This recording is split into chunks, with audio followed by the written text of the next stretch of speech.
need to let your no be no and your yes be yes. Don't make promises you cannot keep, and you need to keep your promises and keep your oaths. He really was making this emphasis because it was a tradition that they were trying to implement instead of the truth of what had been spoken by the law of Moses. And what Jesus was really saying was, tell the truth and speak the truth. And quit lying to yourself, lying to God, and lying to other people. Just speak the truth. Just do what you say you're going to do. If you really read those verses in the 5th chapter, starting around verse 33 to verse 37, you would discover this in that verse, that one of the things that the Pharisees were doing, they would come to the altar with an offering, and they would make a big pronouncement that they were giving, but what really happened, they said it, but they didn't do anything. Yeah. And one of the things that I was reading in one commentator was they put an envelope in the offering, but wasn't in it. Okay. But they wanted to look like they were giving. And that's what it talks about when he says making a vow. They went up before the whole congregation and made it look like they were giving. And they made this big to-do, but it was a big to-do about nothing. Yeah. They wanted to look like they were keeping their vows to God by giving, but really they were acting like they were giving, but they really weren't giving. And if you read that and do the study, comprehensive study, you will discover that in the text. Now, this next subject is a really good subject, especially in the times in which we live. It is about retaliation. Boy, let me tell you, this is a really good subject in the times in which we live, especially because of what we see on the internet. Everybody is fighting somebody. The riverboat in Montgomery is a good example. The fight was almost over until the black folk got to the dock. And the only thing they had on their mind was retaliation. An eye for an eye, a tooth for a tooth, hand for a hand, and a leg for a leg. And one boy was so interested in retaliating, he jumped off, and you know black folk don't like water. Jumped off the boat, got in the river, and swam across just to get some retaliation. Now, I really need to explain this to you because what it is saying is very simple. But what it's not saying is very complicated. Now, I really want you to understand this because we can misinterpret this text, and one commentator really wanted me to explain this to you. And really wanted me to explain this to you. This does not teach that you're supposed to let somebody harm you. That's not what this means. But it is teaching that you do need to stand your ground. If you are physically being threatened, it's not teaching that you're supposed to let people carry out the threat that you're facing. It doesn't mean that you let somebody hit you and you don't retaliate. It's not talking about physical violence that happens to you. Because people will use this as if though you can come up and slap me and I ain't gonna do nothing about it. That's not what this is teaching. Because this was first spoken of in Exodus chapter 21. And you really need to read Exodus chapter 21, but this particular verse is in verse number 24 of the 21st chapter of Exodus. But you really need to go back to Exodus verse 1 because the whole chapter is about slaves. It is about how to deal with injustice, how to deal with unfair treatments, how to respond when you are victimized by somebody. Now, Exodus chapter 21 is about you're supposed to let the court handle any disputes, physical disputes, and then Moses lays out the penalties for those who victimize those who are victims. And so he starts teaching that about how victims are to be compensated, how victims are to be treated, what recourse a victim has when they are victimized by a perpetrator. He says in Exodus chapter 21, if you are a victim, you need to let the courts handle your case. And so if somebody does something to you and it is a physical act that harms you, he says in Exodus chapter 21, you don't need to take matters into your own hands. Because when you do, it is a consequence that affects more than just you and the person that you decide to retaliate against. And things can escalate, and people can lose their lives. Or, he says, you can have a long-standing dispute like the Hatfields and the McCoys. You can start a feud that can last so long that you forget what you're fighting about. And so he prescribes in Exodus chapter 21 how you are to handle when you are a victim. And he says the perpetrators need to be held accountable. But by this time, we know in the book of Exodus, Moses had set up a judicial system. He had set up a municipal court, a justice court, a circuit court, an appellate court, and he was the Supreme Court to handle some of these disputes that were between people where somebody was the perpetrator and somebody was the victim. And that's why Jesus is addressing what is spoken in this particular passage. Now let me give you this, because you really need to hear this, Michael. What Jesus says the Pharisees said in this particular text is not in Exodus chapter 21. In other words, it was a part of their traditions. It was not in the Word of God. Because what they were teaching was that you are to be a person who retaliates against anybody that does you any harm.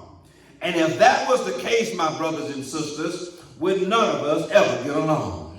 Because all of us can find somebody that has wronged us at one time or the other.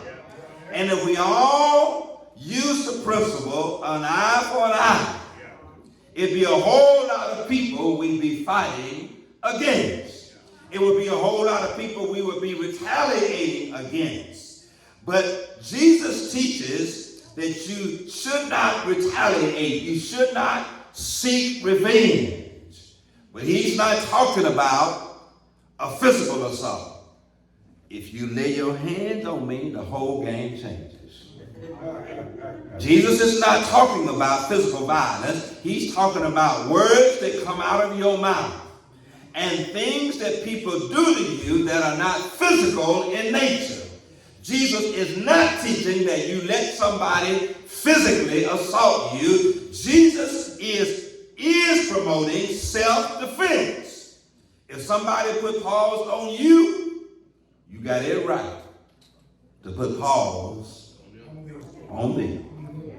Florida calls it stand your ground. You do not let people physically assault you. You do not turn the other. If somebody put their hand up. Sticks and stones may not break my bones. But if your hands try to break my bones, we got a whole nother conversation. It's going to be some moving of some furniture. It's going to be a misunderstanding of ethical. Listen, because I want you to get this. It does not mean that you let people physically assault you and invade your personal space and threaten your life and well-being. That's not what this is teaching. And I really need you to understand that before I get into this idea. Because he says you have heard it, an eye for an eye and a tooth for a tooth.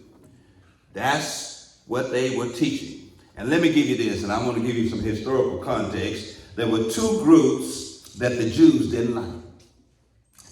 There were the Samaritans and there were the Gentiles. They hated the Samaritans because they were half-breed. They hated the Gentiles because they were non-Jews. And so what the Pharisees were teaching is that if a Jew or a Samaritan did anything to you, it is an eye for an eye and a tooth for a tooth. If a Samaritan or a Gentile knock your teeth out, you knock two of theirs out. If the Samaritan poke your eye out, you poke both of theirs out, because they were promoting retaliation and revenge. And let me tell you, any group, any movement, any religion that promotes retaliation and revenge is a false religion. Because we are a religion that forgives people, that gives people another chance. You know, the Bible teaches this. God says, vengeance is mine, says the Lord. It ain't nothing like God getting somebody back for you. It's nothing like God fighting your battles for you. Don't find yourself in a tit for tat. That's what the Pharisees was teaching. If they get you, you get them twice. And you do know, and from a historical context, pulling it to the modern day, Israel has that same policy now. Israel ain't like other nations. If you kill one Jewish citizen, they kill 7 of yours. That's why there is constant fighting in the West Bank. That's why there's constant fighting among the Palestinians and the Israelis, because when those Palestinians shoot rockets over into Israel, guess what? Israel says, if you shoot one rocket, we shoot 7. If you kill one citizen of ours, we're going to kill several citizens. They defend the right. And they are right, because they have a right to self-defense. And I'm trying to explain to you, you have a right to self-defense. Now try your best not to fight. But if you have to, defend yourself. Don't let people physically assault you. So let me teach this. The first thing Jesus says is, what you heard is not right. What you've heard is not biblical. What you've heard is not the truth. You don't need to retaliate, and you don't need to seek to get revenge from people who insult you, people who are undermined, low down, and always trying to trip you up. This is what he says. He says, but I tell you not to resist an evil person. He's really saying there, don't let people make you their enemy, because you are their enemy. And I entitled this sermon, Your Reaction. Because really what Jesus is talking about, he's not talking about the people who are the perpetrators. He's talking about the victims. And really you cannot determine a person's actions, but you can determine your reaction. And the problem we have is we don't know how to temper our reaction. And so that's what he's going to teach. And he's really saying, I'm trying to break it down because y'all looking like y'all confused. Don't let a stupid person make a stupid person out of you. Don't let people make you petty because they're petty. Don't make people make you a person who has to win because they want to win. That's the problem we have in the world today. Everybody is after each other's throat, and everybody's trying to win. Everybody is trying to get people who get them. It is a tit for tat. I'm trying to explain to you. Jesus says, I tell you not to resist an evil person. In other words, don't let people bring you down to their level. If they take the low road, as Michelle Obama said, you take the high road. Because Christians are not supposed to let people drag them down. They're supposed to be pulling people up. But when Christians let people drag them down, and all you think about is how you going to get somebody back, that's retaliation. And when all you think about is how you going to trip somebody up and how you going to do to them what they've done to you, that is a heart full of revenge. I'm trying to explain to you. Jesus says, don't let people make a fool out of you because they are foolish. Because this is important. And then he talks about and gives us a remedy and a prescription what you're supposed to do when you got somebody who is full of hell. Well, that's a really good way to put it. Because the person who's full of hell, and you know some of them folks, they full of hell because all they think about is how they're going to retaliate and when they're going to get revenge and how they're going to get revenge. But Jesus says you are a Christian and you're supposed to think different. And he's going to give us what we are supposed to do if we are dealing with perpetrators who are seeking to get retaliation and revenge. The first thing he's going to say, if somebody slaps you, hold up, let's stop right here. I need to explain the word slap. It ain't got nothing to do with physical violence. He does not promote you letting people slap you with their physical hands up beside your face. I really need to explain this because I studied this in depth. Now, there are two kinds of slaps in this Middle Eastern culture. One was a slap of defiance, of self-defense, or to send a message to start a fight to what we call strike the first blow. And it was with the palm of your hand. And so if you slap somebody like this, that means you wanted something to jump off. In other words, they were literally coming for you or you were going for them. Jesus says that's not what he's talking about. But you've seen the French movies when those people and those men would take off their gloves, and what they would do, they would slap somebody with the back side of their hand, and that was to insult the person that they had just slapped. That's what Jesus is talking about. Not somebody who slaps you with the palm of their hand, but somebody who takes a glove off and uses the back side of their hand, and they slap you as a way to insult you, to demean you, to make you feel like. Jesus says when they do that, when they try to insult you, he literally says, turn to them the other cheek. Marshall Shepard says this: if you don't fight people back when they insult you, if you don't fight people back when they try to retaliate and get revenge, and if they keep fighting you, it's going to take more out of them than it's going to take out of you. Yeah. They're going to get tired of fighting because they're the one dispensing all of the emotional and mental energy, and they're going to eventually get tired.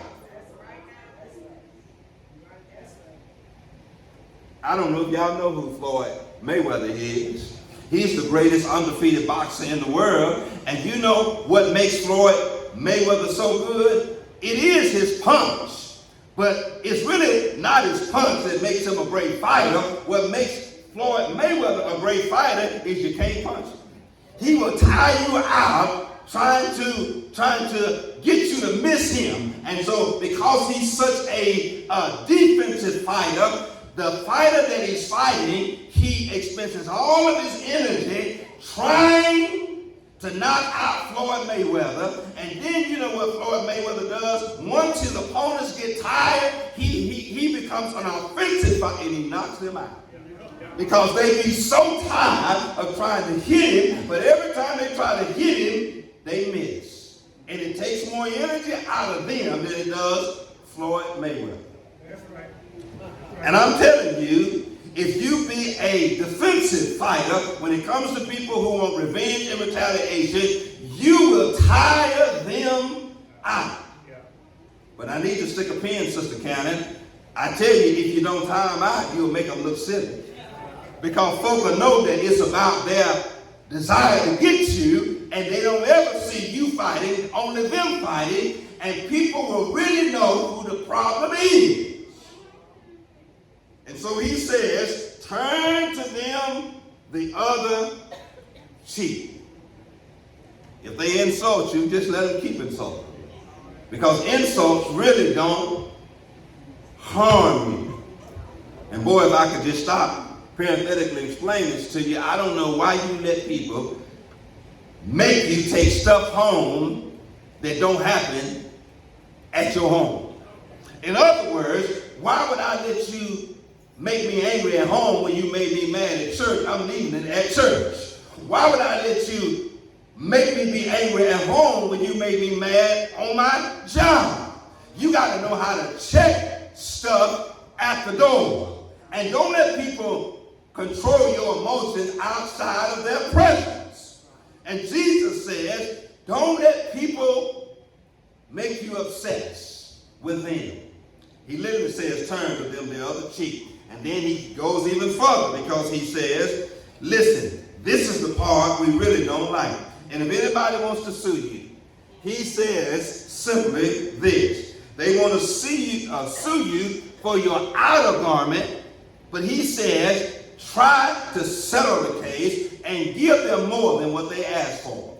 If they only sue you for your tunic, which is your outer garment, give them this coat, but also take off your shirt. And he says you need to go beyond what is needed and necessary to settle disputes. Most people won't do that. They'll keep the fight going forever. But sometimes you got to let some stuff go. And if it means you got to give more than what you get, you got to let it go.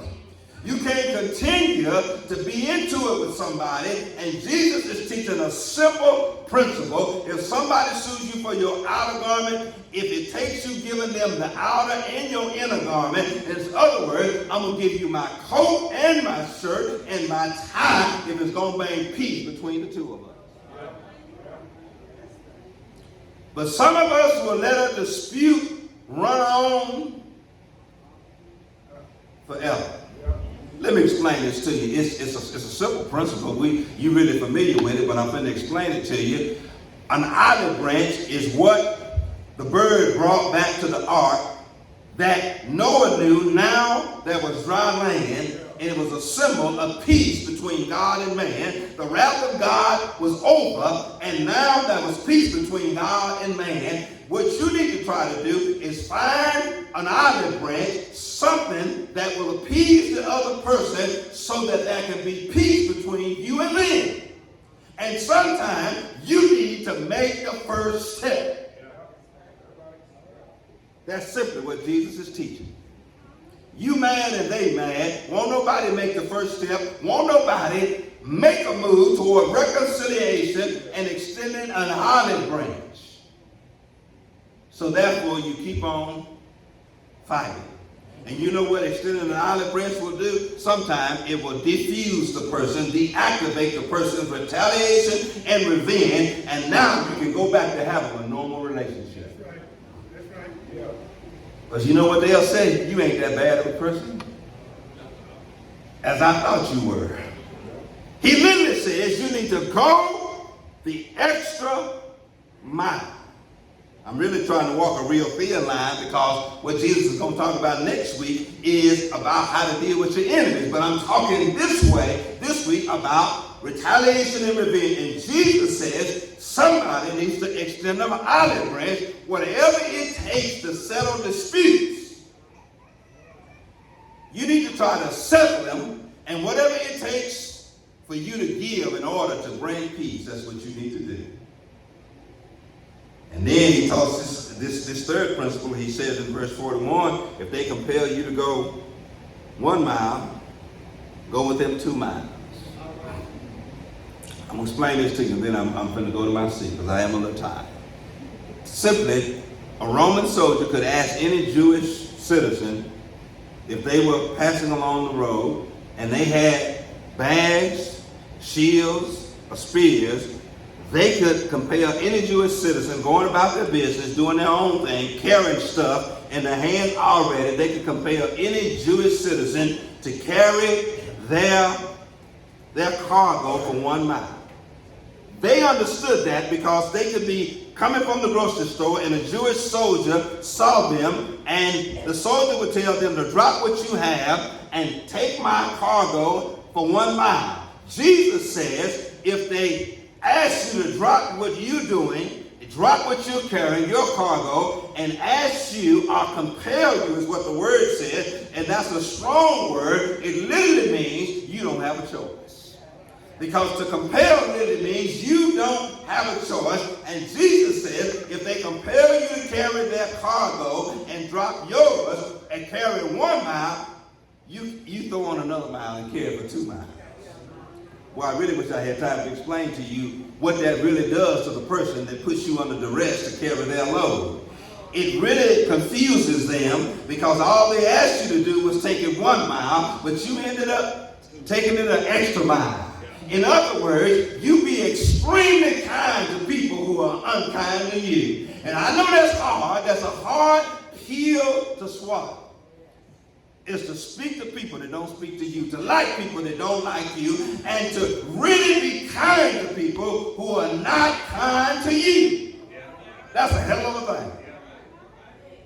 Probably, I was finna say something, but I ain't gonna say it. Who I was finna say something? I'm glad the Lord called. That's the Holy Ghost. But I'm telling you, you got to be kinder to people than they are you. Whatever they expect, because first of all, they don't expect you to carry 1 mile and you then turn around and carry 2 miles. Let me give it to you in the modern vernacular. People mistreat you, talk about you, scandalize your name, run your name through the dirt, but when they run into a crisis and they need you, they really don't expect you to show up, but show up anyway. When they don't expect you because they have mistreated you, they've been retaliating against you, they've been seeking revenge, they've been wanting you to slip and fall, and they need you, but too proud to ask you, but want to call you, you go anyway. And be extremely kind to folk who you know don't deserve any of your kindness, any of your compassion. And I'm almost finished. But listen here. The best illustration of that is when Saul was in that cave and David had an opportunity to get revenge. You do know that David cut off a piece of his robe, but his comrades and his soldiers wanted him to cut off Saul's neck. But David wouldn't seek revenge because the soldiers were saying to David in 1 Samuel 25, he says, the Lord has delivered David, your enemies, into your hand. Because at the cave of En-Gedi, David was already in the cave and he was hiding in a crevice in the cave. Saul needed to use the bathroom. He got off of his beast, came in the cave, and you know the rest of the story. And he didn't know David was in there. And David's David's soldiers started talking about it. And look what the Lord done deliver your enemies into your hand. You can seek revenge and retaliation because we in this cave because of Saul. We running from him. And now the Lord has delivered him into your hand. And David said, I dare not touch the Lord's anointed. Even if I get an opportunity to get him, I won't get him because it's God's job to get him. And David said, I wouldn't cross that line. Matter of fact, David cut off a piece of his robe, put it in his pocket. Saul left the cave. David went ahead of him. And then David saw him, came back, and said, dude, why are you out to get me? And everybody that's telling you that I'm out to get you is lying. Because if I was out to get you, reached in his pocket and said, here's a piece of your robe. You don't know I was where you were and God put me there to see what I was going to do. You didn't hear what I just said. Because see, you really ain't listening. God will deliver your enemies into your hand. He will put them right where they need to be to see what you will do. See if you will retaliate, whether you will have revenge, or whether you will show compassion. In other words, God will put you right where people are that don't like you. And then he will see where he'll put you and your enemies in the same place. And he'll put them in a vulnerable position to see what kind of, to show you who you really are. And so he literally says, give them more than what they ask for. And he says, go the extra mile. Now I got to really explain verse 42. I touched a little bit on it last week. Before that, you know, beggars and broke and non-working folk will sure take this verse and they'll run with this hymn. Because they'll try to throw this verse up right here. So I need to go on and explain it. You read it first. Y'all go read it. Now, I really need to explain this verse.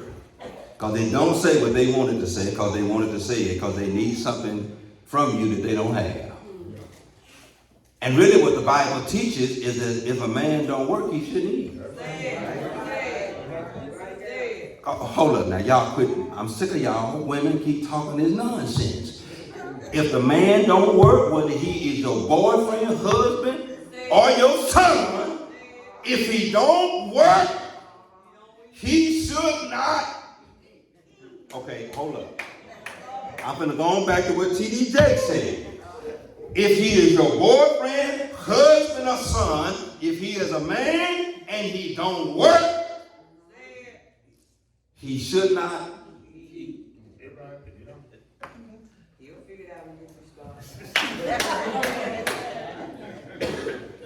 It's not your job to provide shelter, food, and clothes to a person who won't work. And T.D. Jakes almost had to counsel woman thou loose when he said the problem in America among the black community is that all of these black women treat these young black men who are their sons like their boyfriends, and they taking care of them, and they take them too far into adulthood, and they need to drop them off in adulthood when they get 18. And if they live in the house of a single woman, you need to put him to work, send him to work, or let him go hungry. And the problem with young black women, the reason why they can't find a good black man to be a husband is because older black women are coddling their young black men. And so these young black men start looking for mamas for girlfriends.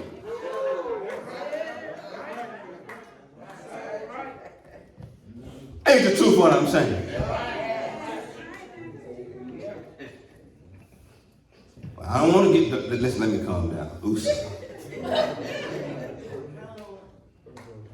Baby girl, you might be back on the market, but he got to have a job. He got to be able to take care of family, you. Any woman, any husband or wife, mama, daddy, that leave a grown man at home when they go to work. Shame on you. Shame on you. You out at work and he at home. And I'm going to say this since some of y'all mad anyway. Which I'm going to tell you. Any woman who let a man drop you off at work and drive your car around all day, don't put no gas in, won't even bring you lunch, and late picking you up like in Baby Boy. Something wrong with you, girl. What's wrong with you? I mean, he rides around all day. You barely had to borrow gas money from mama, daddy, and your girlfriend to get to work, and then he gonna ride it out all day. The only time he gonna call up to you is the first of the month when your stamps come. And then he at the grocery store and all of a sudden a buggy full of stuff.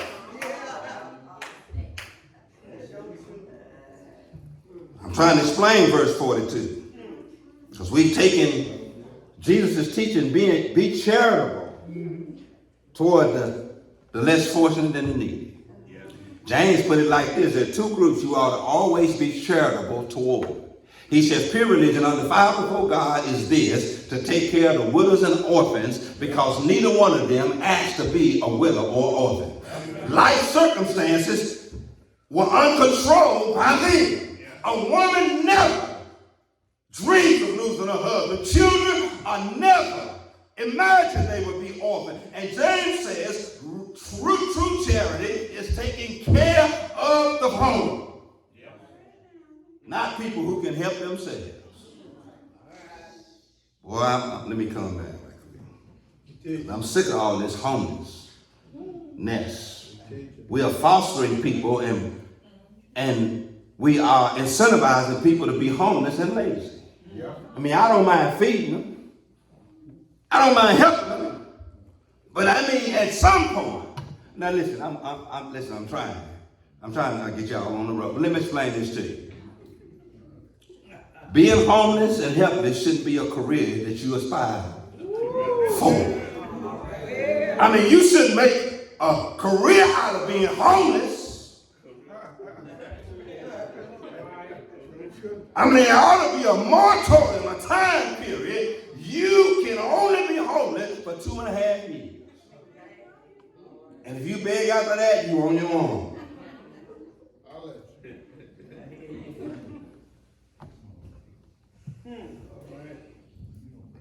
I'm so sick of the homeless shelter in my community. And I've been there 20 years. And some folk been coming there begging for food for 20 years.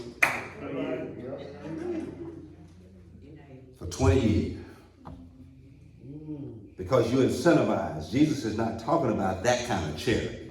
Because you got to have good sense. Let me tell you, in John's gospel, John had this very interesting observation that as long as Jesus was performing miracles, turning water into wine and turning, multiplying loaves and fish, everybody was following him. But the Bible says there came a point in the ministry of Jesus that he performed no more miracles. And guess what? The Bible says many who followed him no more. Because Jesus says you got to eat my flesh and drink my blood.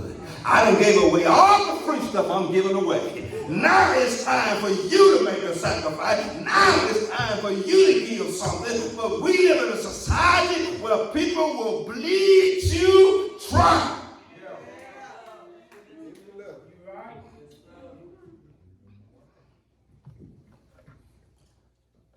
Shanisha, I'm going to give it to them in a way they can understand. Because see, it's Labor Day. Tomorrow going to be barbecue.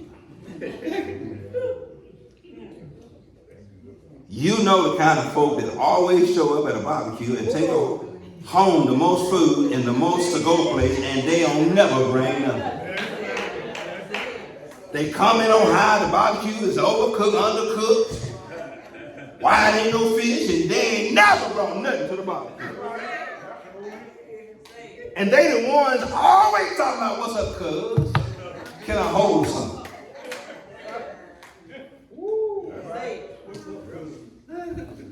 They arrive late and leave early. But I'm telling you, we need to cut our charity off at some point. If people can't help themselves, that's not what Jesus... Now I got to explain this to you. I'm finna be finished. Give to him who asks. See, don't take that too far.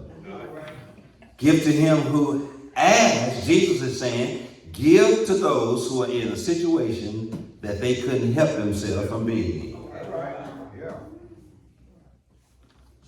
Folk talk about can't find no job. You ain't looking. You can go down 45, start down here at Pilot, go all the way up to the Gizzard Chevron, and you can see hiring signs on both sides of the road. That's right. That's right.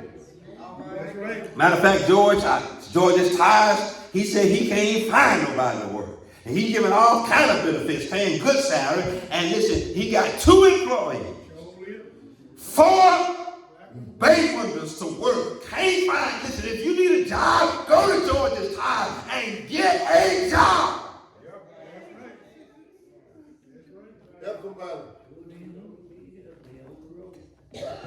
Give to him that asks. We'll take that too far. Now, boy, I really need to explain this next one.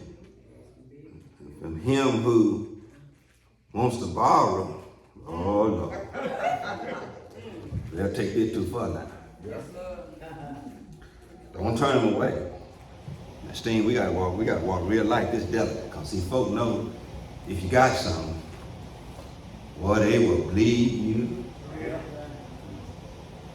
Bleed you dry.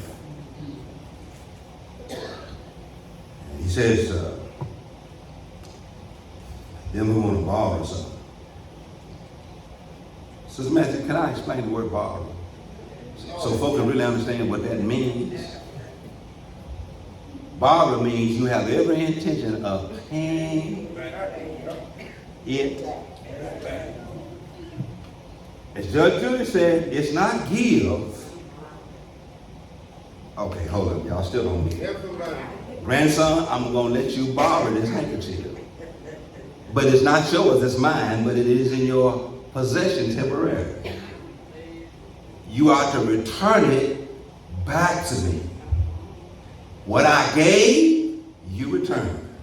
I gave handkerchief, you give me back handkerchief. I gave you clean handkerchief, you give me back clean handkerchief. You don't give me a piece, you give me whole. That's what borrow means. And people don't see this the way it is written in the text. It says if somebody want to borrow, you give, but when they borrow, you have every expectation, every intent that you're going to get paid back. He said, don't turn them away, but it's a transaction between two people, and it's really a contract. It's not written, but it's verbal, and the person who borrows needs to understand you got to come up with a repayment plan.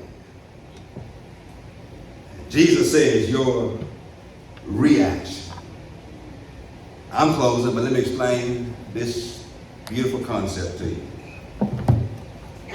If God repaid us, remember that prayer, I can't wait to get to it, where it says, forgive us for our debts, as we forgive those who have debts against us. You got to realize that it's going to cost you more to react different than people act towards you. But in the end, it's going to put God on your side. And I do know that God will fight your battles. Preacher lad, we can sign on. It's an old saying I used to hear my grandfather and grandmama say, he's a battle axe in a time of war, and he'll take your part in battle. But listen, God won't ever put his hands on what you won't take your hands out of. He'll never put his hands in what you won't take your hands out of. He'll never fight your battles until you quit fighting your battles. Let the Lord fight. Fight your battles. Every head bowed and every eye closed. Your reaction will put God on your side, and it will set God against your enemies. And God can get more retaliation and revenge upon your enemies than you can. God is able to fight every battle that we have. We just have to learn to trust in Jesus. And Jesus says that if you trust him to do what you're not supposed to do what you can't do what you're limited to do, he says he'll fight your battles. If you're here today and you desire to be saved, if you're here today and you want to be a member of the church, if you're here today and you desire prayer, if you're here today and you're filled with anger and hate, and you got people that you want to see fall, you want to retaliate, your heart is full of revenge, and you're going to say to God, God, move that out of my heart. The door of the church is open. You can come today. If you're here today, come to Jesus. Come to Jesus. Come to Jesus. Just now. Just now. Come to Jesus. Come to Jesus. Just now. He will save you. He will save you.